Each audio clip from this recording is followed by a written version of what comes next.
అర్థమైందా? ప్రకృతి వికృతులను జతపరచాలి. దేనికి ఏది కరెక్టో జతపరచు. ఒక సైడ్ నిలబడి ఇది కనబడాలి కదా అటు నుంచి.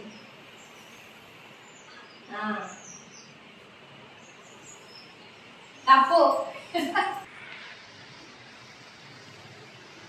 అటవీ అడవి,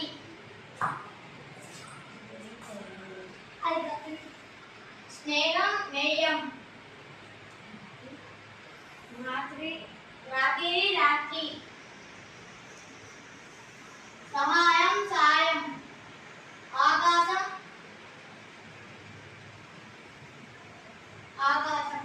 ఒకసారి సైడ్ నుండి